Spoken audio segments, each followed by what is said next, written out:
ॐ सहनाववतु सहनौ भुनक्तु सह वीर्यं करवावहै तेजस्विनावधीतमस्तु मा विद्विषावहै। ॐ शांति शांति शांति। मीमांसा दर्शन की 94वीं कक्षा मीमांसा दर्शन के द्वितीय अध्याय के द्वितीय पाद का तीसरा अधिकरण हम देख रहे हैं और इसमें छठे सूत्र का भाष्य चल रहा है।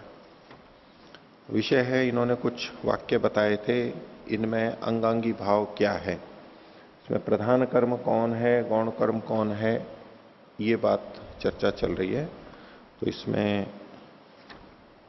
छठे सूत्र का कुछ भाष्य हमने देखा था और सिद्धांती पूर्व पक्षी का खंडन कर रहा है कि यदि आप यहां पर गुण विधि मानते हो तो या एवं विद्वान, इस वाक्य में यदि आप कर्म की विधि मान रहे हो तो यद आग्नेय आदि जो अष्टाकपाल है यहां पर गुण विधि माननी पड़ेगी, केवल गुण विधि। तो उसमें कहा क्या जा रहा है, विधि किस चीज की जा रही है? अनेक तरह की विधियां हो सकती हैं, ये या ये या ये, उसमें से एक एक करके ये बता रहे हैं। उसमें एक को हमने पहले देखा था और तो पिछले पाठ में से किन्हीं को पूछना है तो पूछ सकते हैं, पूछिए। ओम आचार्य जी, पृष्ठ संख्या 455 पर जो पूर्व पक्षी ने यहाँ पर कहा था कि पूर्णमासी और अमावस्या जो है समुदाय शब्द हैं, तो फिर उन्होंने कहा था कि ये अपूर्व कर्म का विधान करने वाले हैं, तो यहाँ से अभिधा से अर्थ निकल रहा है, तो पर उन्होंने लक्षणा क्यों कहा कि लक्षणा न भविष्यति? देखिए, आप ये पृष्ठ संख्या 455 पे पूछ रहे हैं, सूत्र संख्या 5 के भाष्य में तथा न लक्षणा शब्दों भविष्यति, ये पूर्व पक्षी का है और पूर्व पक्षी ने सिद्धांती के पक्ष में लक्षणा को दोष के रूप में प्रस्तुत किया, क्योंकि सिद्धांती ने जो अर्थ लिया था वो लक्षणा में था, लक्षणा अर्थ लेना पड़ रहा था वहां पर। तो पूर्व पक्षी कह रहा है कि अगर आप यहां पर अपूर्व कर्म का विधान मानेंगे, अमावस्या और पौर्णमासी इन कर्मों का, नयों कर्मों का विधान मानेंगे, तो लक्षणा नहीं करनी पड़ेगी। तो ये अपने पक्ष में दोष की रहितता को बता रहा है। मेरे पक्ष में अगर ये वाला लिया माना जाए तो लक्षणा नहीं करनी पड़ेगी, अर्थात दोष नहीं होगा। तो लक्षणा क्या है वो सिद्धांती ने पीछे किया था।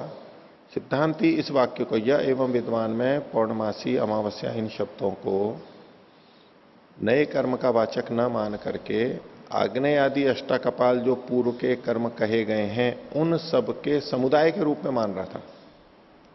तो पौर्णमासी और अमावस्या शब्द उन समुदायों को कहने वाले हैं, ये अर्थ अभिधा से तो नहीं आता है, ये लक्षणा से आता है। अभिधा घट नहीं रही है तो लक्षणा से आ रहा है। तो ये लक्षणा अर्थ सिद्धांति ने लिया था और उसको पूर्व पक्षी ने दोष मानते हुए कहा कि अगर इसे मुख्य कर्म अपूर्व कर्म मानेंगे तो लक्षणा नहीं करनी पड़ेगी, न च लक्षणा शब्दों भविष्यति। हो गया। यहाँ पर जो सिद्धांति ने कहा था कि वो जो ये वाक्य था, ये में विद्वान है पूर्णमासी में यजित, तो ये पूरे वाक्य को मानकर यहाँ पर वो कह रहा हो सिद्धांति? नहीं, पूरे वाक्य की बात नहीं है। यह एवं विद्वान पौर्णमासी में यजते, तो पौर्णमासी का मतलब क्या है? तो एक तो नया कर्म मान रहा है पूर्व पक्षी, पौर्णमासी नाम के कर्म को करता है, पौर्णमासी का यजन करता है। दूसरा सिद्धांति क्या कह रहा है कि नया कर्म नहीं है और जो पीछे सारी बातें बताई हैं, अनेक प्रकार के यजन बताए हैं, उन सबके का ये अनुवाद कर रहा है। तो पौर्णमासी शब्द एक अनेकों को कहने वाला हो रहा है। वैसे तो एक ही को कहना चाहिए, एक ही शब्द है तो एक को कहना चाहिए, तब तो लक्षणा नहीं होगी, अभिधा से ही हो जाएगा। लेकिन एक शब्द अनेकों को कह रहा है, समुदायवाची हो गया, ये लक्षणा करनी पड़ रही है। बोलिए। पृष्ठ संख्या 452। हाँ, इसमें इस भाष्य में यह एवं विद्वान पौर्णमासीम यजते, इस वाक्य को लेकर चर्चा की गई है कि ये प्रकृत यागों का आग्नेय आदि का अनुवाद करता है अर्थात या फिर स्वतंत्र रूप से कर्म का विधान करता है। तो इसमें निष्कर्ष निकला कि ये अनुवाद करता है। तो इससे जो अंत में ये बात कही भाष्य के अंत में, फलवत् सन्निधेस्तु आघारादीनि आराध उपकारकाणि इति, ये बात कैसे निकलेगी ये समझ नहीं आया। तो इनका प्रश्न ये है कि यहाँ विचार का वाक्य तो बना यह एवं विद्वान पौर्णमासीम यजते अथवा अमावस्याम यजते, ये जो दो वाक्य हैं इनको बनाया आधार। यद्यपि यहाँ बार बार यह एवं विद्वान पौर्णमासी इसी को लेकर के कहा जा रहा है, लेकिन दोनों वाक्यों का यही प्रसंग है। तो उसकी चर्चा चल रही थी और अंत में आघार आदि का प्रसंग यहां पर ले आए और ये निष्कर्ष निकाला है। तो कैसे निकाला? देखिए, पहले तो ये समझिए कि यह एवं विद्वान इस पंक्ति को लेकर जो चर्चा की जा रही है, ये मात्र इस पंक्ति की चर्चा नहीं है। यदाग्नेय अष्टाकपालो वहां से लेकर के यहां तक ये जो सारा प्रसंग है, इस पर संशय उठा हुआ था, उस सबकी विचारणा में यह एवं विद्वान को इन्होंने पकड़ा था देखने के लिए। इसके आधार पर जब जब निष्कर्ष निकलेगा तो जिस पूरे प्रसंग के लिए इसको उठाया था उसी में जाकर के निर्णय निहित होगा। ये तो मैं एक सामान्य रूप से आपको कह रहा हूं। तो इसके लिए पृष्ठ 453 में देखिए, पहली पंक्ति के अंत से, इससे पीछे सिद्धांति ने यह कहा कि ये शब्द समुदाय अपेक्ष है, समुदाय को कहते हैं, और उदाहरण यूथम वनम आदि दिया। इसके आगे क्या कहते हैं? यदा आग्नेयादीनाम समुदाय वचनौ एतौ, ये दो शब्द हैं। कौन से? अमावस्या और पौर्णमासी, ये दो शब्द जब आग्नेय आदि समुदाय के वाचक हो जाएंगे, इसने सिद्ध किया सिद्धांति ने, तो बोले जब ये समुदाय के वाचक होंगे तथा, तब क्या होगा? दर्श पौर्णमास शब्देन एते एव अभिधीयन्ते, दर्श पूर्णमास शब्द से, दर्श पूर्णमास शब्द से इन्हीं का ग्रहण होगा। कौन? आग्नेय अष्टाकपाल आदि जो ऊपर कहे गए, इन समुदाय का ग्रहण होगा। हो गया इतना? तो दर्श पूर्णमास शब्द या एवं विद्वान में जो है ये अनुवाद होगा और ये उन सबका ग्रहण कराएगा। यहां तक हो गया? तो ऐसी स्थिति में अब क्या होगा? अब वो पूरा जो प्रश्न संशय बना हुआ था उसकी दृष्टि से उत्तर दे रहे हैं। ततः तब एशाम फल संबंध, इनका यदाग्नेय और अष्टाकपालो है, इसका फल के साथ में संबंध होगा, क्योंकि वही याग है, बहुत सारे हैं, उन्हीं का फल से संबंध होगा। या एवं विद्वान में जो पौर्णमासी और अमावस्या शब्द है, ये तो उन्हीं का अनुवाद करने वाला हुआ, इसका फल नहीं होगा अलग से, ये अलग कर्म भी नहीं माना जाएगा, उनका फल होगा। और उनका यदि फल होगा पयांत तक, ऐन्द्रम पयो अमावस्यायाम, ये जो यहां तक का भाग है, ये जब फल युक्त तथा ऐशाम फल संबंध, उनका फल हो जाएगा। ठीक है? पयोअंत जो है वहां तक का फल हो जाएगा। तो ऐसा होने पर क्या होगा? फलवत सन्निधेशु, फल वालों के सन्निधि होने पर, फल वाले कौन से कहे गए थे? यदाग्नेय से लेके पयोंत तक जो वचन हैं, आघार से पहले वाले, ये सब फल वाले हो गए। तो इन फल वालों की सन्निधि से आघार आदि, उसके बाद में जो आघार आदि शब्द कहे गए हैं, ये आराध उपकारकाणी, ये उनके आग्नेय आदि के उपकारक होंगे। ठीक है? तो यहां जो अंत में कहा गया वो यह एवं विद्वान मात्र इतने को लेकर के नहीं कहा गया, सारे को लेकर के कहा गया।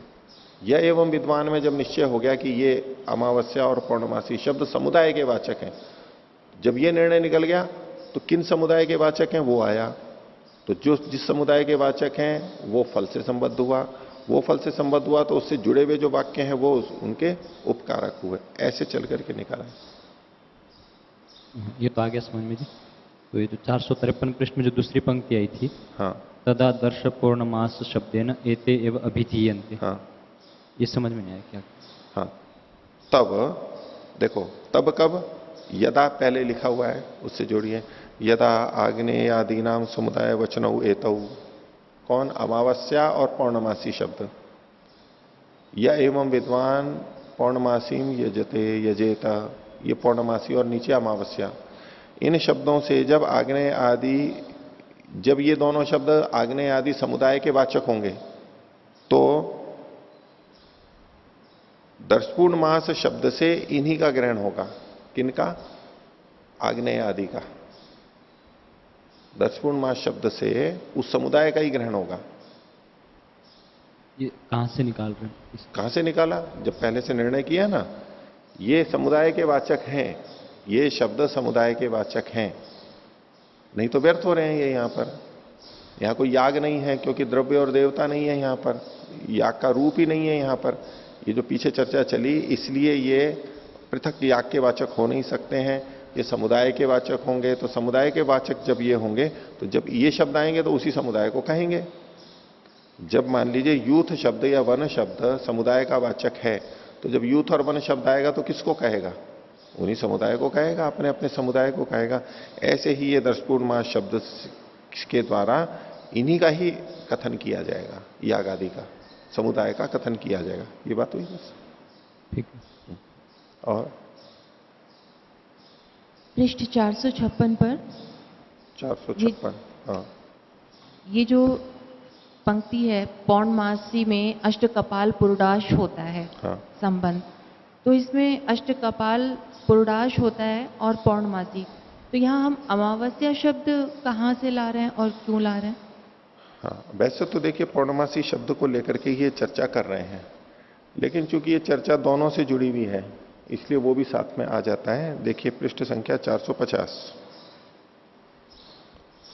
इसमें संस्कृत भाष्य में दूसरी पंक्ति के अंत से जो है, य एवं विद्वान पौर्णमासीम यजते, य एवं विद्वान अमावस्याम यजते। ठीक है, ये पौर्णमासी और अमावस्या है, और ये दोनों वाक्य एक जैसे हैं, और समझाने के लिए इन्होंने य एवं विद्वान पौर्णमासीम यजते इसको लेकर के चर्चा चलाई है। दूसरे का भी ग्रहण इसमें हो जाएगा, और इसलिए चर्चा में अमावस्या और पौर्णमासी दोनों शब्द आ जाते हैं, कोई बात नहीं है। जो समाधान पौर्णमासी का है वही अमावस्या वाले में भी गृहीत होगा। ठीक है, तो आगे चलते हैं। इसको अब जो हमने पहले पिछली कक्षा में पहला अर्थ लिया था, वहीं से दोबारा लेकर के चलते हैं। प्रसंग क्या है, दिमाग में ये बैठा लीजिए। सिद्धांती पूर्व पक्षी का खंडन कर रहा है। पूर्व पक्षी ये कह रहा था, य एवं विद्वान पौर्णमासीम यजते, यहां पर कर्म की विधि है, और यद आग्नेयो अष्टाकपालो है, ये गुणों का कथन है। ठीक है, तो जब ये गुणों का कथन होगा, तो बोले यहां पर किस चीज का विधान किया जा रहा है? तो गुणों का विधान किया जा रहा है। तो पहला दोष तो यही आ जाता है, यहां अनेक गुणों का विधान किया गया। अग्नि देवता का,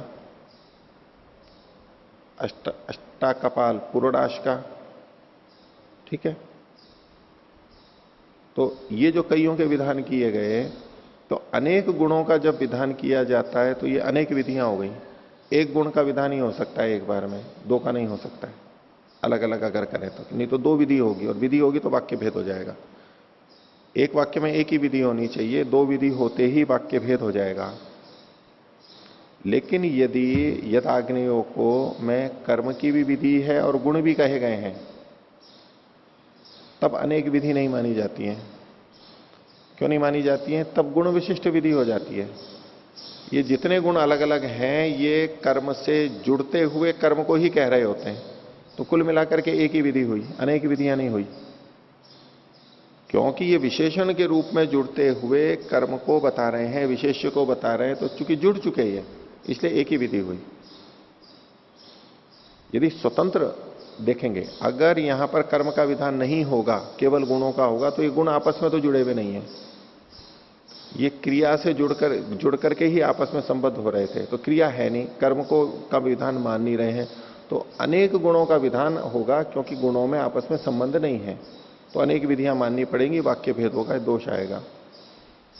तो ऐसी स्थिति में पूर्व पक्षी इन गुणों के विधान में क्या कह सकता है, क्या क्या कह सकता है कि हम ये मानते हैं, ये विधि होगी, ये विधि हो सकती है, ये विधि हो सकती है, उसको यहां पर अलग अलग ढंग से बताया। और उसमें क्या क्या दोष बनते हैं वो सिद्धांती बताता चला जाएगा।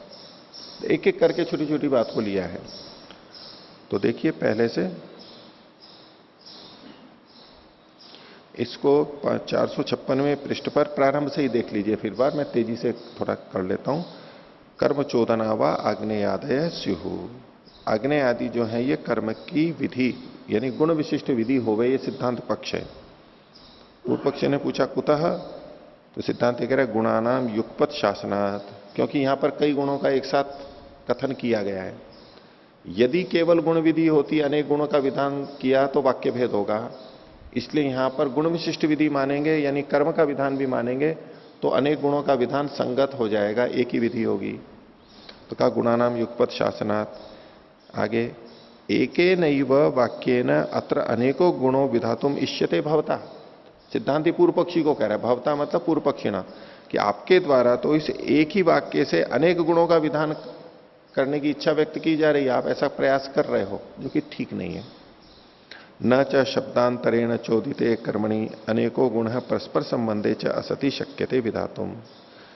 न को बाद में लेंगे, न शक्यते विधातुम। शब्दांतरेण चोदिते, भिन्न शब्द के द्वारा किसी कर्म का विधान कर दिया गया है, तो ये भिन्न शब्द कौन सा होगा वाक्य? या एवं विद्वान वाला। पूर्व पक्षी की दृष्टि से देखना है, वो वहां पर विधि मान रहा है।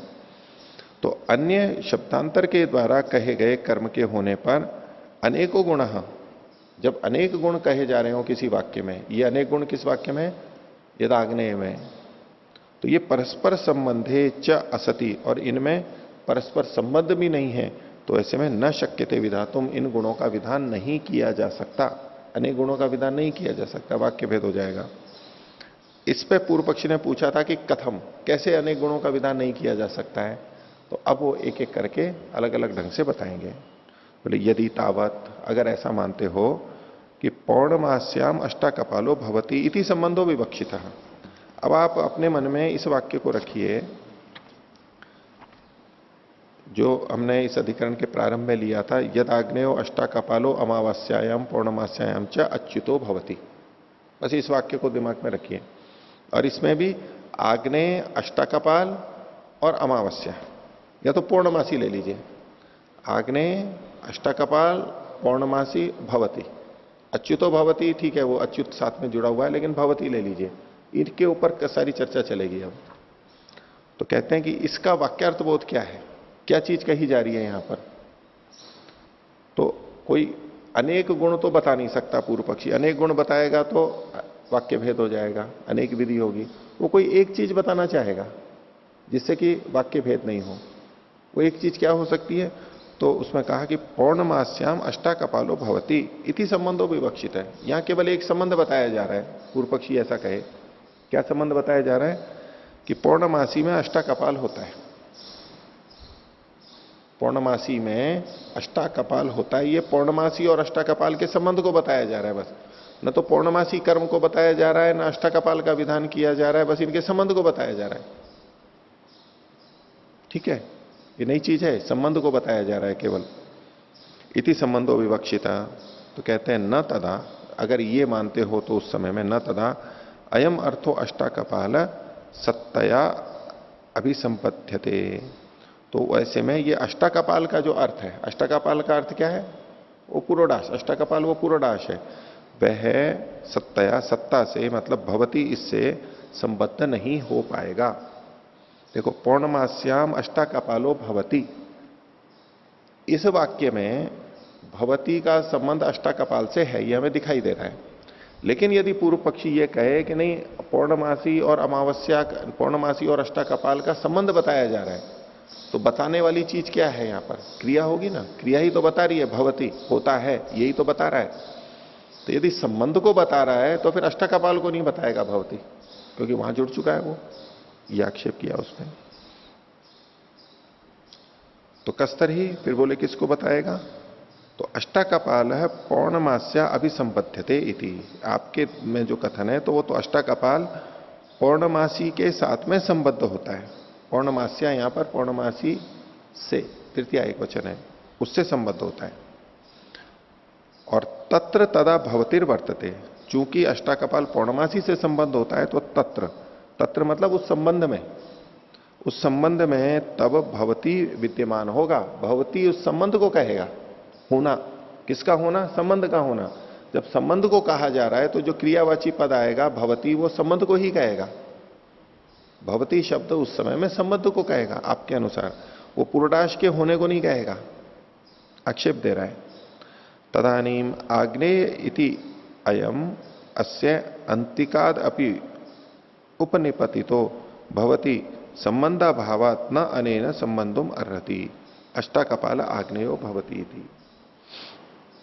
तो जब ऐसा होगा कि ये संबंध को भवती बता रहा है तो तदानीम आग्नेय इति अयम, ये जो आग्नेय शब्द है, आग्नेयो अष्टाकपालो भवति, आग्नेय ये जो शब्द है ये इसका, अस्य का मतलब इस अष्टाकपाल का, आग्नेयो अष्टाकपालो, आग्नेय और अष्टाकपाल ये दोनों पास पास में पढ़े हुए हैं।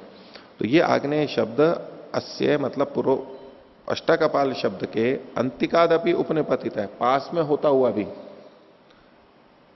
भवती संबंध अभावात, चूंकि उसका भवती के साथ में संबंध नहीं हो रहा है इसलिए न अनेन संबंधुम अर्हति, ये आग्नेय शब्द अष्टाकपाल से संबंध नहीं हो सकता है, क्योंकि भवती का अष्टाकपाल से संबंध नहीं है। यदि भवती का अष्टाकपाल से संबंध होता तो आग्नेय अष्टाकपाल ये भी जुड़ जाता। अष्टाकपाल आग्नेयो भवती इति, ये इससे ऐसा संबंध नहीं जोड़ सकते आप कि अष्टाकपाल आग्नेय होता है, अग्नि देवता से संबंधित होता है। ये पहला हुआ। यदि अष्टाकपाल और अमावस्या के संबंध को कहा जा रहा है, अब संबंध एक ही चीज हो गई, ये एक इसलिए ला रहा है ताकि अनेक विधियां ना होने पाए। बोले अगर इसको कहोगे तो अष्टाकपाल के साथ भवती नहीं जुड़ पाएगा और आग्नेय भी अष्टाकपाल से नहीं जुड़ पाएगा, ये दोष दिखा दिए। अब देखिए, अब दूसरा ले रहे हैं, संख्या लगा लीजिए इन पे 1 2 करके ताकि भेद हो जाए। यहां तक एक बात पूरी हो गई है। दूसरा अथ करके दूसरी बात है, अथ आग्नेय पौर्णमास्याम भवती इति विवक्षते। पौर्णमासी में कौन होता है? आग्नेय होता है पौर्णमासी में, अग्नि देवता वाला होता है। पहले क्या कहा था?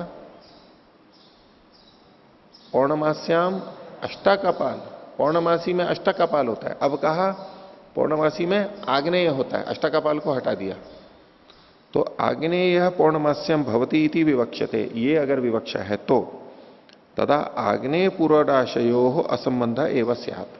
आग्नेय का जैसा अर्थ किया, आग्नेय का यदि अमावस्या से संबंध आप जोड़ रहे हो तो आग्नेय का यानी उसकी संबंध की विधि कर रहे हो तो आग्नेय का पूर्वाश से संबंध करने की विधि नहीं कर सकते आप। अगर करोगे तो फिर वही 2 विधियां हो जाएंगी। आग्नेय शब्द किसके लिए आया है? अमावस्या के साथ संबंध जोड़ने के लिए या तो अष्टाकपाल से संबंध जोड़ने के लिए। तो यदि आप आग्नेय का अमावस्या से संबंध जोड़ते हो, इसके लिए यह आग्नेय शब्द पढ़ा गया है, तो आग्नेय का अष्टाकपाल से संबंध नहीं जोड़ पाएगा, जबकि आग्नेय का अष्टाकपाल से संबंध है। आग्नेय अष्टाकपाल है, वो कैसा है? अग्नि देवता वाला है। तो तथा आग्नेय पूर्णाशयो संबंध पूर्णाशयो असंबंध एवं साथ, आपस में संबंध नहीं हो सकता है। ये दूसरे पक्ष में दोष दिखा दिया। यहां तक 2 बात पूरी हो गई है। तीसरी बात, अथ पौर्णमास्याम अष्टाकपाल से आग्नेयता विधीयते। बोले नहीं, हम तो यहां ये विधि मानेंगे। तीसरी बात क्या कह रहे हैं?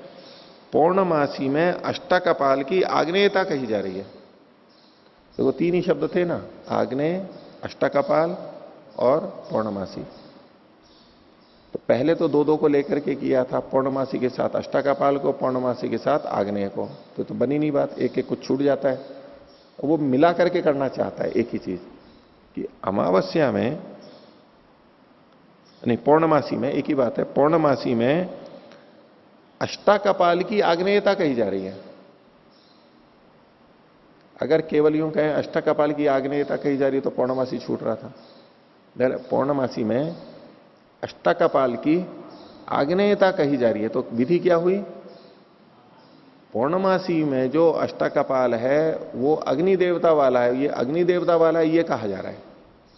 विधि का क्या की गई है? अब ना तो पौर्णमासी की विधि की जा रही है, ना अष्टाकपाल की विधि की जा रही है।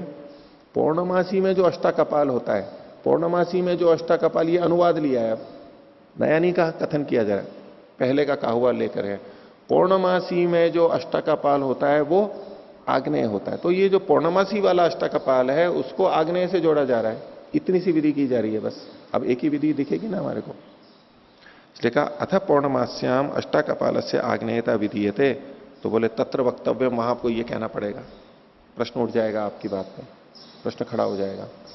तत्र वक्तव्य आपको ये बोलना पड़ेगा, ये बोलना जरूरी है। बातचीत में कहते हैं ना कई बार, अगर आप ऐसा कहते हो तो इस पर तो प्रश्न खड़े हो जाएंगे। कईयों की शैली होती है भाई इस पर तो प्रश्न खड़ा हो जाएगा, यानी प्रश्न खड़ा होगा मतलब आपकी बात गलत है। इस पर तो ये प्रश्न खड़ा हो जाएगा, इस पर तो ये प्रश्न खड़ा, इसमें तो आपको ये बताना पड़ेगा। कहते तत्र वक्तव्य में आपको ये कहना पड़ेगा क्या, केन तस्याम अष्टकपालो विहिता इति, अर्थात वहां किस वाक्य से अष्टकपाल का विधान किया गया। जब हम ये कह रहे हैं पौर्णमासी में जो अष्टकपाल है वो आग्नेय होता है, तो पौर्णमासी का विधान तो आपके मत में, पूर्व पक्षी के मत में कहां हो गया, यह एवं विद्वान पौर्णमास्याम यजते, वहां पौर्णमासी का विधान तो हो गया। लेकिन पौर्णमासी में जो अष्टकपाल है वो आग्नेय होता है, तो आग्नेयता का विधान यहां कर रहे हो। ये जो अष्टकपाल है इसका विधान किस वाक्य से हुआ है, यहां तो आप अष्टकपाल को अनुवाद की तरह से ले रहे हो, वो किस वाक्य से, वो वाक्य बताओ, और वाक्य तो कोई है नहीं। तो केन तस्याम अष्टकपालो विहिता इति, इसलिए मतलब आप ये भी नहीं अर्थ कर सकते, ये तीसरे अर्थ का खंडन किया। बात आई समझ में, दोष हो गया ना इसके अंदर। आप अनुवाद के रूप में अष्टकपाल को बोल रहे हो तो आपको बताना पड़ेगा कि कहां पर विधि विहित है, और वो नहीं बता सकते तो आप ये अर्थ नहीं ले सकते। दो विधान होंगे, आपको अष्टकपाल का भी विधान करना पड़ेगा और अष्टकपाल की आग्नेयता का भी विधान यहां पर करना पड़ेगा, दो दो विधियां हो जाएंगी। हाँ जी, इसी तीसरे वाले में हम यहाँ पर आग्नेयता की विधि मान रहे हैं पूर्व पक्षी के मत से। हाँ जी, तो अगर आग्नेयता की केवल ना मान करके अष्टकपाल की आग्नेयता इसको मान ले तो देखो, नई चीज मत लाओ अभी, ये तो और आगे सारी चर्चा चल रही है। अभी ये जो कहा जा रहा है उसको समझो केवल, इन्होंने जो पक्ष उठाए हैं ये क्या कह रहे हैं इतने को समझ लो। आगे अब चौथा ले रहे हैं, अथ तस्याम आग्नेयस्य अष्टकपालता तथापि एष दोषः। तो तस्याम मतलब पौर्णमास्याम। अब दूसरे ढंग से कह रहा है ये पलट करके, क्या है, तस्याम यानी उस पौर्णमासी में आग्नेय की अष्टकपालता कही जा रही है।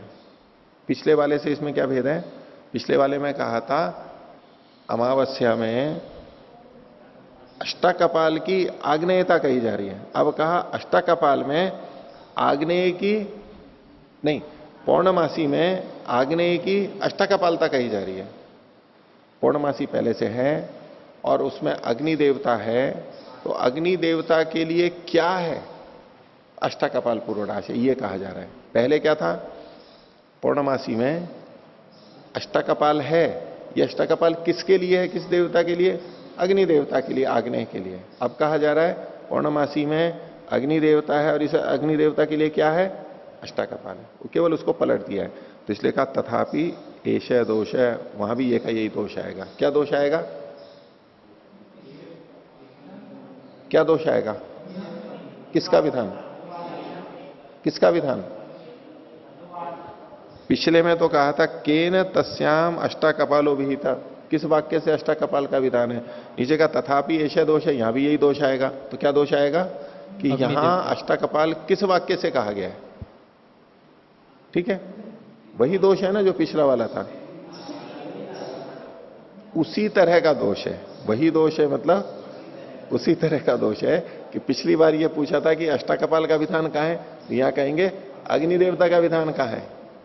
वो दोष यूं का तो नहीं आएगा, यहीं के अनुसार से बदलेगा वो। ये चार बातें हो गई। अब पांचवी लीजिए, अथ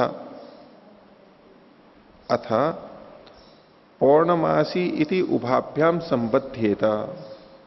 बोले पौर्णमासी शब्द दोनों से जुड़ जाएगा, किससे, आग्नेय से भी और अष्टकपाल से भी। एक पौर्णमासी दोनों से जुड़ जाएगा। तो परस्परेण द्रव्य देवतयो असंबंध एव स्यात्। यदि ऐसा मानोगे तो द्रव्य और देवता का आपस में संबंध नहीं होगा। संबंध बताना है तो एक ही तो बताओगे, दो तो बता नहीं सकते। क्योंकि दो बताते ही तो फिर तो अनेक विधियां हो जाएंगी, अनेक विधि होते ही तो वाक्य भेद हो जाएगा। तो आपको बताना तो एक ही है। तो अब ये इस ढंग से क्या कर रहा है कि अमावस्या, ये पौर्णमासी में या अमावस्या में, किसी में भी पौर्णमासी में के साथ अग्नि देवता को जोड़ लिया और पौर्णमासी के साथ में अष्टाकपाल पुरुडाश को जोड़ लिया, एक से जोड़ लिया। जैसे कि गुण विशिष्ट विधि में क्रिया का विधान करते हुए अनेक गुणों का कथन कर दिया जाता है, क्योंकि वो सब उससे जुड़ जाते हैं, सब उससे जुड़ जाते हैं, इसलिए एक ही विधान माना जाता है। तो बोले पौर्णमासी से इन दोनों को एक साथ जोड़ देंगे, ठीक है, बस एक ही बात होगी। तो ऐसे कह रहे हैं कि यदि आप उससे जोड़ लोगे तो अग्नि देवता और अष्टाकपाल पुरुडाश, इनके आपस के संबंध को जोड़ने के लिए क्या है आपके पास में? क्योंकि ये वाक्य तो आपको पौर्णमासी से जोड़ रहा है इन दोनों को, लेकिन इन दोनों को आपस में जोड़ने के लिए तो आप कुछ नहीं, या तो इसी से जोड़ोगे तो वाक्य भेद होगा, विधि होगी, दो विधियां हो जाएंगी। तो आप और कोई उपाय नहीं है, एक ही रखते हो तो इसको किससे बताओगे? तो कहा अथ पौर्णमासी इति उभाभ्याम संबद्धेत परस्परेण द्रव्य देवतयो असंबद्ध एवं स्यात्, देव देवता का संबंध नहीं बन पाएगा, जबकि वो बनना चाहिए। तो इस तरह भी नहीं कर सकते, ये पांचवां अर्थ इन्होंने खंडित किया, इस तरह भी वाक्यार्थ बोध नहीं ले सकते। छठा, अथ द्रव्य देवते परस्परेण विशिष्टे सत्यौ पौर्णमास्या संबद्धेताम इत्युच्यते। अग्नि अंतिम कह रहा है छठा, बोले कि द्रव्य और देवता आपस में विशिष्ट होते हुए, विशिष्टे सत्यौ, आपस में विशिष्ट होते हुए, विशिष्ट होते हुए मतलब विशेषण विशेष्य भाव होते हुए। कौन किसका विशेषण बनेगा?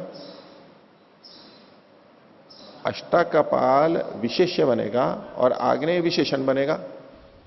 इससे पहले वाले में क्या कहा था कि आग्नेय और अष्टाकपाल ये अलग अलग पौर्णमासी से जुड़ गए। तो बोले ये जुड़ नहीं सकते, क्योंकि तब द्रव्य और देवता में संबंध नहीं होगा। तो ये कह रहा है कि द्रव्य देवता में पहले संबंध जोड़ देंगे हम विशेषण विशेष्य का, आग्नेय अष्टाकपाल। तो विशिष्ट अग्नि देवता विशिष्ट पुरुडाश जो अष्टाकपाल है उसका पौर्णमासी से संबंध जोड़ लेंगे, तो विशिष्ट करके संबंध जोड़ लेंगे तब तो आ जाएगा। तो जो पिछले में समस्या थी वो हट जाएगी। इसलिए कह रहे हैं अथ द्रव्य देवते परस्परेण विशिष्टे सत्यो पौर्णमास्या संबद्धेताम इति उच्यते, उससे के साथ जुड़ जाए अगर ऐसा कहा जाता है तो उसमें दोष दिखा रहे हैं कि आग्नेयो अष्टाकपालो यह स पौर्णमास्याम भवती थी। दोष नहीं, अभी ये उसकी वाक्यार्थ बोध बता रहे हैं। जब आग्नेय अष्टाकपाल को विशिष्ट करके पौर्णमासी से जुड़ेगा तब क्या वाक्यार्थ बोध बनेगा, वाक्य का क्या बनेगा वो ये बताया। इसको विपरीत अल्पविराम में ले लीजिए। आग्नेयो अष्टाकपालो यह, जो आग्नेय अष्टाकपाल है स पौर्णमास्याम भवती, वह पौर्णमासी में होता है। जो आग्नेय अष्टाकपाल है वह पौर्णमासी में होता है। तो अब आग्नेय अष्टाकपाल का पौर्णमासी से संबंध जोड़ा जा रहा है, एक ही विधि हुई बस, तो ठीक है, वाक्य ठीक हो जाएगा। ऐसा यदि पूर्व पक्षी प्रस्तुत करे तो इसका इस पर आक्षेप कर रहे हैं। बोले तस्य अप्रसिद्धत्वाद एतदपि अयुक्तम, इसके अप्रसिद्ध होने के कारण से ये आपका कथन ठीक नहीं है। प्रसिद्ध का मतलब अग्नि देवता से संबंधित जो अष्टाकपाल है ये पहले से प्रसिद्ध यानी ज्ञात नहीं है। अगर पहले से ज्ञात होता तब तो ये अनुवाद के रूप में आ जाता कि आग्नेय अष्टाकपाल है। ये आपने जोड़ कैसे लिया कि आग्नेय अष्टाकपाल है? किसी और वाक्य से होता और ये अनुवाद होता तब तो कथन ठीक होता। आप इसी से ही तो जोड़ रहे हो, इसी वाक्य से। आग्नेयो अष्टाकपाल, ये जो है आग्नेयो अष्टाकपालो, ये आप यहीं से तो जोड़ रहे हो, यहीं से तो जोड़ रहे हो। यानी पहले से अप्रसिद्ध था, यहीं पर ये प्रसिद्ध किया जा रहा है कि ये अष्टाकपाल आग्नेय होता है। आग्नेय अष्टाकपाल है तो दो विधियां हो जाएंगी। आग्नेय अष्टाकपाल की विधि होगी, उसका संबंध जोड़ रहे हो, और फिर इन दोनों का पौर्णमासी से संबंध जोड़ रहे हो, तो दो तो फिर भी हो जाएंगे। लेकिन यदि आप ये मानते हो कि आग्नेय अष्टाकपाल यहां पर विधि नहीं है, अनुवाद है, तो आपको बताना पड़ेगा कि आपको पता कैसे लगा, पहले प्रसिद्ध कैसे था, यानी पहले और किस वाक्य में कहा गया ये आपको बताना पड़ेगा। दूसरा कोई वाक्य है नहीं, इसलिए बोले ये अर्थ भी आप नहीं ले सकते। तो आग्नेय अष्टाकपालो यह स पौर्णमास्याम भवती, तो तस्य का मतलब है आग्नेय अष्टाकपाल है, ये जो वचन है इसका अप्रसिद्धत्वाद, पहले से कहीं प्रसिद्ध नहीं है। एतदपि अयुक्तम, ये भी अयुक्त है, ठीक नहीं है ये।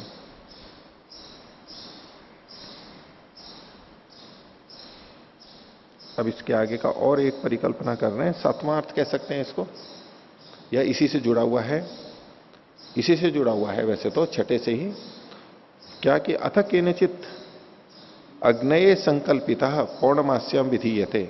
अगर आप यूं कहो कि कहीं वैसे तो प्रसिद्ध नहीं है शास्त्र से, लेकिन किसी ने संकल्पित कर लिया, केनचित अग्नये संकल्पिता, किसी के द्वारा अग्नि देवता के लिए इसका संकल्प ले लिया गया, इस पुरोडाश का, अष्टादश पुरोड अष्टाकपाल का संकल्प कर लिया है, उसका पौर्णमासी में विधान किया जा रहा है। अर्थात किसी ने वैसे ही संकल्पित कर लिया, प्रसिद्ध नहीं है लेकिन किसी ने संकल्पित कर लिया, और उसके कारण से अब यहां पर, अब वो पहले से कहा गया, संकल्प कर लिया मतलब ज्ञात हो गया, अब उसका अनुवाद है, ऐसा अगर कोई कहे तो आगे सिद्धांति कह रहे हैं तथापि देवताया अविद्यमानत्वात् रूपा भाव एव। हाँ, तथापि देवताया अविधानात रूपा भाव एव, बोले फिर भी अगर किसी ने आग्नेय अष्टाकपाल को संकल्पित कर भी लिया है तो भी यहां देवता का तो कथन फिर भी नहीं है, क्योंकि जिस समय हम ये कहेंगे आग्नेयो अष्टाकपालो अमावस्याया पौर्णमास्याम भवती, अब इसमें आग्नेय शब्द अष्टाकपाल का विशेषण बन रहा है, और आग्नेय और अष्टाकपाल शब्द से पूर्णाश का ग्रहण हो रहा है, अग्नि देवता का नहीं हो रहा है। अग्नि देवता का विधान कहां से हो गया?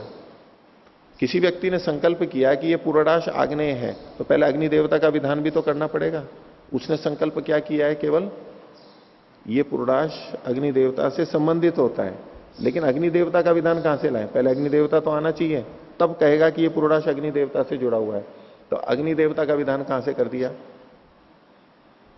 या अग्नि देवता तो है नहीं, और अग्नि देवता नहीं है तो ये पूरा विधान नहीं होगा, क्योंकि केवल द्रव्य का विधान होगा, देवता का विधान नहीं माना होगा यहां पर।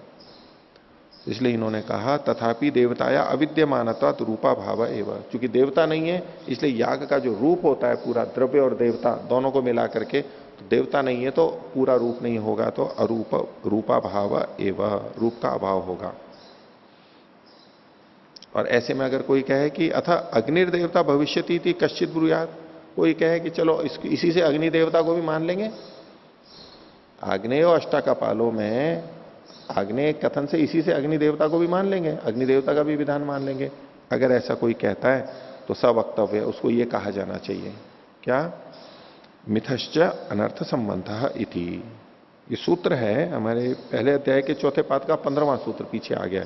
मिथश्च अनर्थ संबंध, आपस में ये संबंध ठीक नहीं बनेगा।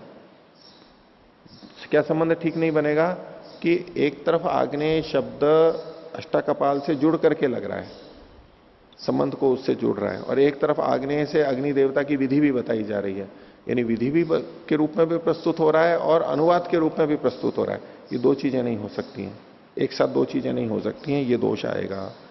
सवक्तव्य मिथश्च अनर्थ संबंध इति। इसी को खोल रहे हैं आगे, न ही आग्नेय शब्दों अनुवादो विधिश्च भवती थी। आग्नेय शब्द अकेला एक बार में अनुवाद भी हो जाए और विधि भी हो जाए, ये नहीं हो सकता है। या तो आप इसको केवल अनुवाद मानिए या केवल विधि मानिए, दोनों नहीं हो सकते।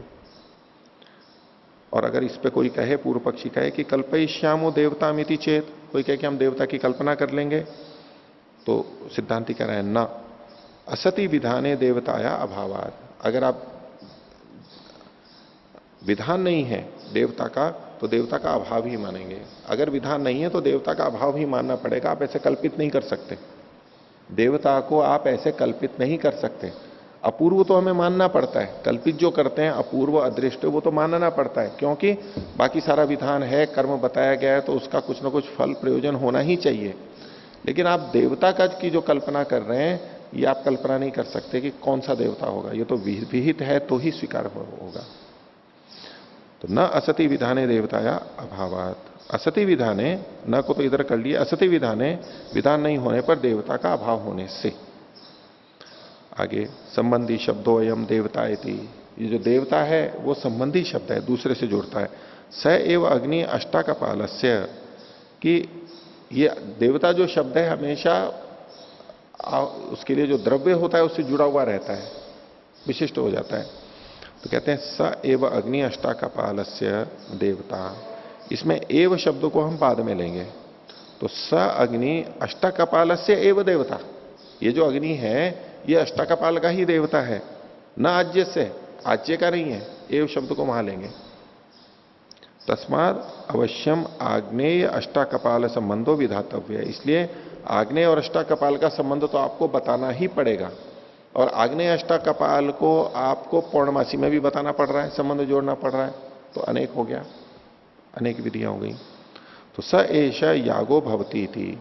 और यदि आप आग्नेय और पूर्णाश, आग्नेय और अष्टाकपाल का संबंध बता रहे हो और पौर्णमासी में बता रहे हो, तो बोले ये तो याग ही बन गया। फिर याग बन गया मतलब इसमें देवता आ गया, इसमें द्रव्य आ गया, तो याग ही आ गया फिर तो।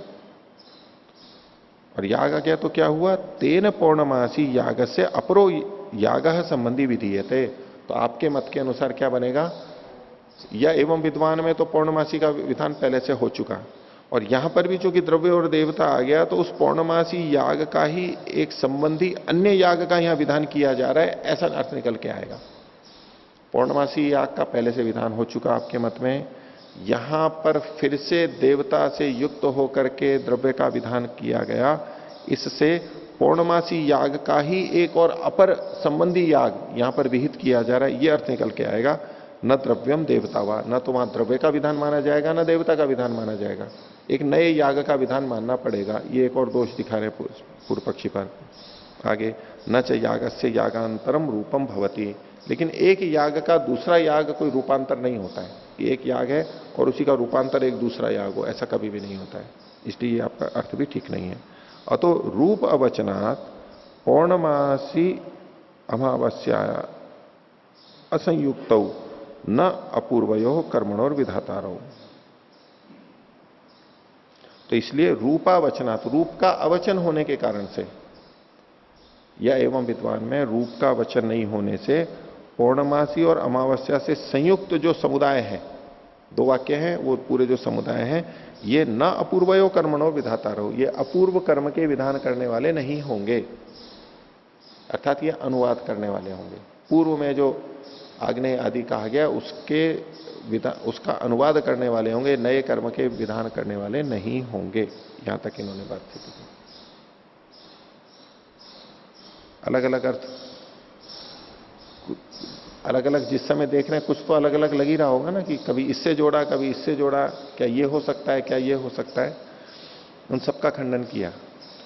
ये सब चीजें हमारे को कभी वहां काम आ सकती हैं जब कभी अर्थ हमें निकालना हो, और कौन सा अर्थ है, विधि क्या है, हमारे को खोजनी हो और सीधे सीधे पता नहीं लग रही हो, तो हमें बहुत सारी संभावनाएं नजर आएंगी कि शायद ये विधि की जा रही है, शायद ये विधि की जा रही है, क्या इसका इससे संबंध जोड़ा जा रहा है, इस गुण का विधान किया जा रहा है, क्या चीज यहां पर मुख्य कही जा रही है, ये खोजने में क्या क्या कैसे कैसे देखा जा सकता है, वो हमारे को थोड़ा इससे अंदाजा आ जाता है।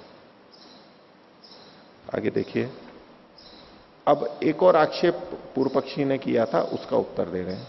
यत्तु उक्तम, जो आपने ये कहा था, क्या कहा था? पौर्णमासी अमावस्या शब्दौ लक्षणया प्रकृतान यागान अनुवदितुम शक्नुतो न आंजस्येन इति नैष दोषः। पूर्व पक्षी ने यह आक्षेप दिया था कि पौर्णमासी और अमावस्या ये दो शब्द हैं, ये लक्षणा से प्रकृति में आ रहे याग आदि का अनुवाद कर सकते हैं। तो बोलिए सरलता से नहीं कर सकते, लक्षणा से कर सकते हैं, न आंजस्येन, आंजस्य का मतलब सहजता से, अभिधा से, अभिधा से नहीं करते हैं, लक्षणा से करते हैं। तो पूर्व पक्षी ने पहले कहा था कि इसमें लक्षणा का दोष आ रहा है, अभिधा तो है नहीं, लक्षणा का दोष आ रहा है, उसका उत्तर यहां पर दिया जा रहा है। नैष दोष, बोले इसमें हम जो लक्षणा कर रहे हैं, इस लक्षणा में कोई दोष नहीं है। क्यों नहीं है? यदा आंजस्येन शब्दार्थो नावकल्पते, जब सरलता से यानी अभिधा से अर्थ संभव नहीं होता है, तथा लक्षणया अपनी कल्प्यमान साधुर्भवती, तब लक्षणा से कल्पित अर्थ किया जाता है, वह भी साधु ही होता है, ठीक ही होता है। अभिधा नहीं है तो लक्षणा तो करेंगे ही, वो भी ठीक होता है। यथा, जैसे कि लौकिक उदाहरण दे रहे हैं, अग्नौ तिष्ठति अवट तिष्ठति, दो वाक्य हैं ये, अग्नि में रहता है, वही है जैसे गंगायाम घोषा है, गंगा में झोपड़ी है, तो गंगा में झोपड़ी है का मतलब गंगा के अंदर ऊपर पानी में नहीं होता है, उसके बगल में होता है। तो इसी तरह से अग्नौ तिष्ठति, ये तो आग में बैठा है, अग्नौ मतलब सप्तमी विभक्ति है, आग में बैठा है, आग में बैठा है का मतलब आग के समीप बैठा है। अवटे तिष्ठति, अवट कहते हैं गड्ढे को, गड्ढे में बैठा है, गड्ढे पर बैठा है यूं कहो, बीच में, गड्ढे के समीप बैठा है। तो अग्नि समीपे अवट समीपे तिष्ठती थी भवती समव्यवहार, उसके समीप रहता है, ये समव्यवहार लोक में व्यवहार देखा जाता है, यही अर्थ लिया जाता है। तो लक्षणापि ही लौकिकी एव इति, ये जो लक्षणा है ये भी लौकिकी है, लोक से संबद्ध है, यानी व्यवहार में चलती है। लोक का मतलब यहां पर हीन भावना से नहीं कहा जा रहा है। लोक क्या होता है? व्यवहार से जुड़ा हुआ रहता है।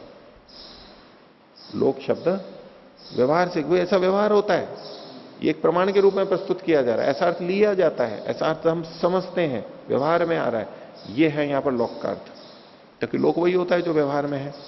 लेकिन हम जब वेद या शास्त्र के साथ साथ लोक शब्द का प्रयोग करते हैं तो कई बार उसको हीन भावना से देखते हैं और कहते हैं कि लोक के प्रमाण से इसको कहा जा रहा है। वेद के शास्त्रों के प्रमाण से कुछ कहें तो ठीक है, लोक का प्रमाण से ये सिद्ध हो रहा है तो, लेकिन ये बहुत जगह लोक के प्रमाण से सिद्ध करते हैं और उसमें हमेशा हमारे को ये समझना चाहिए कि लोक का प्रमाण क्यों है। ये उस तरह से बात है, बोले तो प्रत्यक्ष है, व्यवहारिक है। इस ढंग से जो आज हम बोलते हैं उसको लौकिक कह रहे हैं, तो लोक में देखा जाता है, यानी प्रत्यक्ष है, इसको आप खंडन नहीं कर सकते, इसका आप खंडन नहीं कर सकते। ये हम सब व्यवहार करते हैं और वहां कोई आपत्ति हमारे को नहीं है, तो ऐसी यहां पर भी नहीं होनी चाहिए। इस तरह से ये लोक प्रमाण बनता है, प्रत्यक्ष की तरह से जाता हुआ।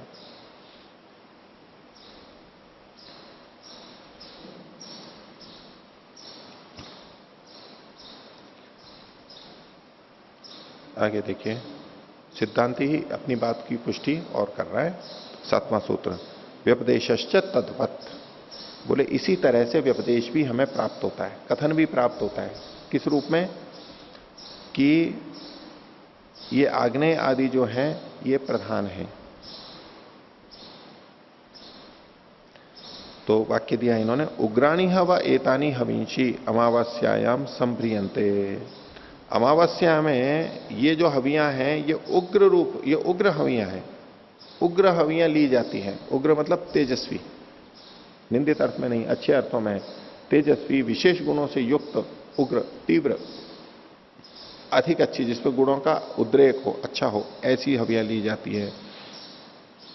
आग्नेयम प्रथमम, जो पहली आहुति होती है वो आग्नेय अग्नि देवता वाली होती है। और ऐन्द्रे उत्तरे, और इंद्र देवता संबंधी बाद की 2 होती हैं। उत्तरे में ये जो द्विवचन है, ऐन्द्रे, ऐन्द्रे मतलब इंद्र से संबंधित 2 होती हैं। वो 2 कौन सी होती हैं? देखिए पीछे जो हम देख रहे थे इस अधिकरण के प्रारंभ में ही, तो 449 पृष्ठ पर भाष्य की सबसे अंतिम देखिए, ऐन्द्रम दधि अमावस्यायाम, अमावस्या में इंद्र देवता से संबंधित दही है। तो इंद्र तो देवता है और दधि द्रव्य है, हवि है। और अगला क्या है? ऐन्द्रम पयो अमावस्यायाम, इंद्र ही देवता है और पय दूध एक दूसरी हवि वहां पर बताई गई है अमावस्या में। तो इंद्र से संबंधित 2 हवियां हो गई, दधि और पय, उसकी तरफ यहां पर संकेत है। तो पहले तो आग्नेय प्रथम होगा। आग्नेय क्या होगा? तो आग्नेय अष्टाकपालो, अग्नि देवता से संबंधित अष्टाकपाल पूर्णाश होगा, और इंद्र देवता से संबंधित बाद वाली 2 होंगी, यानी दधि और पय। तो इति समुच्चयम दर्शयति, यहां पर समुच्चय कहा गया है। समुच्चय कैसे कहा गया? ये कहा गया ये तो पहले और ये बाद में, यानी ये भी दी जाएगी वो भी दी जाएगी, तो समुच्चय हो गया ना। आग्नेय आदि नाम गुणत्व विकल्प स्यात्, यदि यहां आग्नेय आदि गुण कर्म होते, गुण कर्म होते तो बोले यहां पर विकल्प हो जाता। कैसे विकल्प होता? कि जो गुण होते हैं ये भी कर लो चाहे वो भी कर लो, इस रूप में यहां पर विकल्प हो जाता। जब इसको प्रधान मानेंगे तो ये सारे के सारे सारी जू की तू जाएंगी, और जब गुण मानेंगे तो यहां पर चाहे तो ये और चाहे तो ये विकल्प आने लगेगा। तो आग्नेय दीनम गुणत्व विकल्प तत्र आग्नेयम प्रथमम, यहां तो लिखा हुआ है आग्नेय का पहला है, और ऐन्द्रे उत्तरे द्वे, इंद्र के लिए बाद वाले 2 हैं। इति व्यपदेशो नावकल्पेत, अगर विकल्प होता तो ये प्रथम और उत्तर वाला जो कथन है ये संगत नहीं होता। प्रथम और उत्तर कह ही नहीं सकते थे, क्योंकि विकल्प में कभी भी ये नहीं कहा जाता, ये तो समुच्चय में ही कहा जाता है। विकल्पे संभार पौर्वापर्य अनुपपत्ति रीति, विकल्प में संभार के, संभार मतलब संहार, जो ये चीजें होती हैं, जो द्रव्य हैं यानी आहुति द्रव्य हैं, इनका पौर्वापर्य की अनुपपत्ति होती है। पौर्वापर्य सिद्ध नहीं होता है। जब दो चीजें विकल्प होती हैं, चाहे तो ये चाहे ये है, तो उसमें कभी ये होता है कि पहले ये और फिर ये। विकल्प में कोई सा भी ले लो, चाहे तो ये ले लो चाहे ये ले लो। विकल्प क्या होता है, व्याकरण में क्या बोलते हैं, एक पक्ष में ये और एक पक्ष में ये, ऐसा होता है ना, एक बार ये और एक बार ये। ऐसा पढ़ाते समय बोलते हैं, मैं बचपन में ऐसा समझता था, वो बता रहा हूं। विकल्प का क्या मतलब होता है, एक पक्ष में ये और एक पक्ष में ये, एक बार ये और एक बार ये, इस भाषा में बोला जाता था। तो यानी जब विकल्प होगा कि भाई चाहे तो दूध ले लो चाहे दही ले लो, ये विकल्प है, तो एक पक्ष में ये और एक पक्ष में ये, एक बार ये और एक बार ये, एक दिन दूध और एक दिन दही, फिर अगले दिन दूध, फिर अगले दिन दही, फिर अगले दिन दूध, फिर अगले दिन दही, ये विकल्प हो गया ना। ऐसा अर्थ नहीं होता है विकल्प का। ऐसा अर्थ होता तो कह सकते पहले ये और फिर ये, पहले ये और फिर ये। विकल्प का मतलब है आप प्रतिदिन दूध ही लेते हो तो दूध ही लेते रहो, आपको दही लेना है तो आप प्रतिदिन दही लेते रहो। विकल्प का ये मतलब नहीं होता है कि एक बार ये और एक बार ये, मतलब एक दिन ये लेना पड़ेगा एक दिन ये लेना पड़ेगा, ऐसी बाध्यता नहीं होती है उसमें। तो जब बाध्यता नहीं होती है तो प्रथम और उत्तर, पूर्व और उत्तर, ये प्रयोग वहां विकल्प में नहीं हो सकता। तो यहां पर आग्नेयम प्रथमम ऐन्द्रे उत्तरे, ये जो कथन किया ये समुच्चय को बताता है, विकल्प नहीं है, इसलिए ये प्रधान कर्म है, गुण कर्म नहीं है। आगे 8वां सूत्र, लिंग दर्शनाच, और बोले इसके लिए हमें प्रमाण भी सीधा सीधा प्राप्त होता है।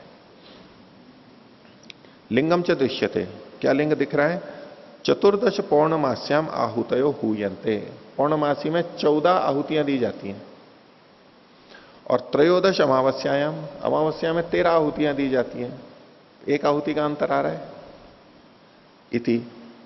तो ये कैसे अंतर आया, तो उसके लिए देखिए नीचे विवरण में युधिष्ठिर जी ने लिखा है।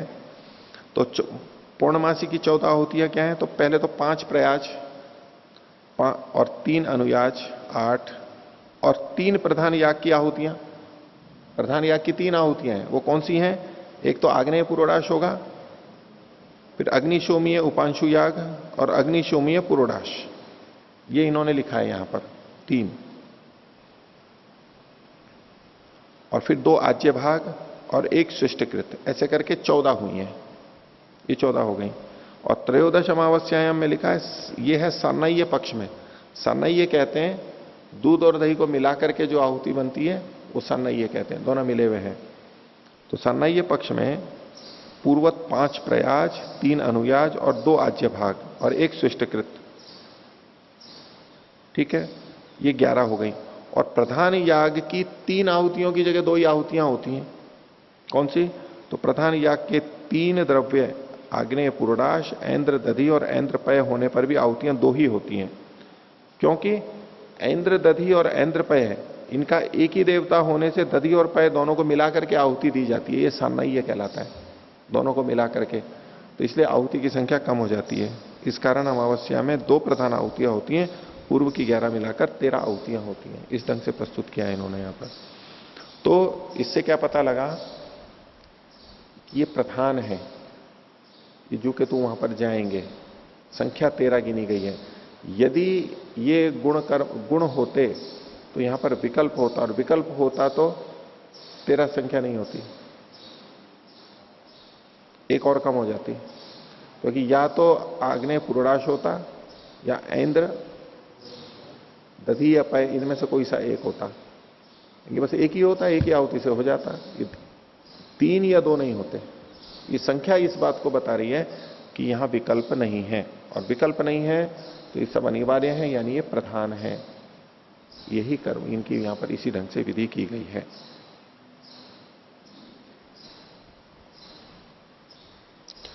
तो इस पे जो इन्होंने आगे विशेष विचार करके कहा है, उसको उसी पे मैं कह रहा था कि इसमें जो संशोधन की बात है,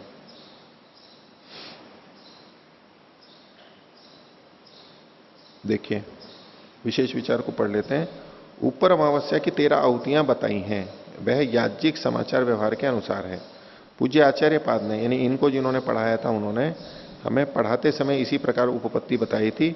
यह हमारे पढ़ते समय की टिप्पणी से ज्ञात होता है। यहाँ यह भी ध्यान में रखने योग्य है कि अमावस्या में उपांशु याग की प्रवृत्ति बौधायन आदि कतिपय सूत्रकारों के यहां मानी गई है, और आपस्तंभ सूत्रकार अमावस्या में उपांशु याज नहीं मानते हैं। यही पक्ष मीमांसा का भी है। ये 10वें अध्याय के अंदर आएगा। उपांशु याजस्य पौर्णमासी कर्तव्यता अधिकरणम। उपांशु याज में पौर्णमासी की कर्तव्यता का कथन एक अलग से अधिकरण आएगा। ईश्वर स्वामी का भी है। और मीमांसा 10-8-19 में ये जो लिखा है सूत्र 58वां, और तथा च अन्यार्थ दर्शनम सूत्र के भाष्य में अमावस्या में उपांशु याज न करने में, उपांशु याज क्यों नहीं करना चाहिए अमावस्या में, इसके लिए यही मतलब चतुर्दश पौर्णमास्याम आहुतयो हुयन्ते, ये जो 14 कही गई पौर्णमासी में, और त्रयोदश अमावस्याम वचन लिंग रूप से उद्धृत किया गया है। ये वहां पर इसको भी इसी को उद्धृत किया गया और इसी के आधार पर वहां पर निर्णय निकाला गया है। ठीक है, यहां तक तो बात हो गई। अब जो आगे का है ये विचार नहीं था, जिसको कि इन्होंने पृष्ठ संख्या 1193 में युधिष्ठिर जी ने आगे फिर संशोधित किया है। इसमें लिखा है इस अवस्था में अमावस्या में उपांशु याज के न होने पर ऐन्द्र दधि और ऐन्द्र पय की एक आहुति देने पर 13 आहुतियां उपपन्न होती हैं।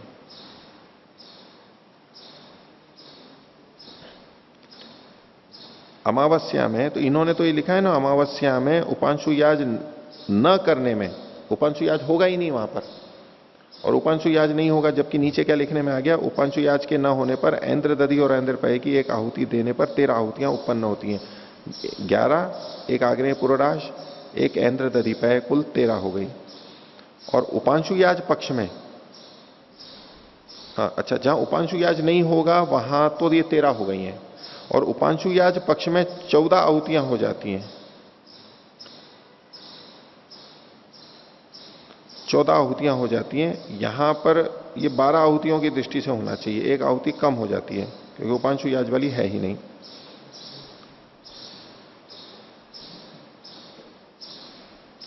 उस पक्ष में अन्यार्थ दर्शन मीमांसा 10-8-58 उपपन्न नहीं होगा। अगर ऐसा मानते हैं तो वो उत्पन्न नहीं हो पाएगा।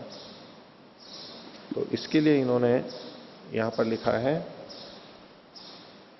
1193 पृष्ठ पर मीमांसा 228 के भाष्य व्याख्या के अनंतर पृष्ठ 461 पर विशेष विचार के प्रकरण में जो लिखा है उसकी इस व्याख्या में, इस अवस्था में पाठ से लेकर उपपत्ति की जाए का पाठ निकाल देवें। उसको इन्होंने गलत मान के कहा हटाई दो उसको। उसमें उपांशु याज के अभाव में जो 12 आहुतियों की शंका व्यक्त की है, यहां पर 12 लिखा हुआ है उपांशु याज के अभाव में, हाँ उपांशु याज के अभाव में 13 आशंका व्यक्त की है, वह ठीक नहीं है। अमावस्या में भी 5 प्रयास, 5 अनुयास, 2 आज्य भाग, 1 सृष्टिकृत 11 और 1 आग्नेय पुरोडाश तथा 1 दूध दही की सम्मिलित आहुति, इस प्रकार 13 आहुतियां उपपन्न होती हैं। यह सोमयाजी के सान्नाह्य पक्ष में 13 आहुतियां हैं। असोमयाजी के पक्ष में पूर्ववत 5 प्रयास, 3 अनुयाज, 2 आज्य भाग, 1 सृष्टिकृत 11, 1 आग्नेय पुरोडाश, 1 ऐन्द्र पुरोडाश, 13 आहुतियां जाननी चाहिए। देखिए इसमें सोमयाजी और असोमयाजी 2 अलग अलग हैं। जो सोम का याग करता है वो इसको करे और जो सोम याग नहीं करता है वो इसको करे, तो उसमें दोनों में एक आहुति का भेद किया गया। ये सोमयाजी है और ये असोमयाजी है। सोमयाजी में सान्नाह्य पक्ष होगा और असोमयाजी में नहीं होगा।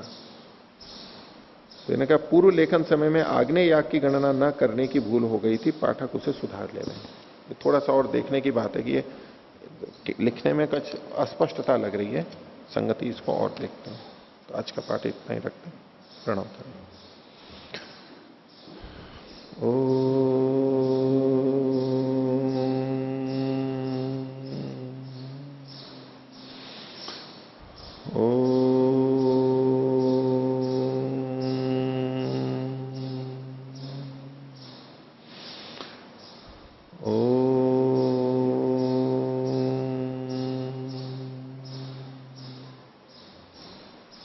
सभी को सादर अभिवादन। ओम।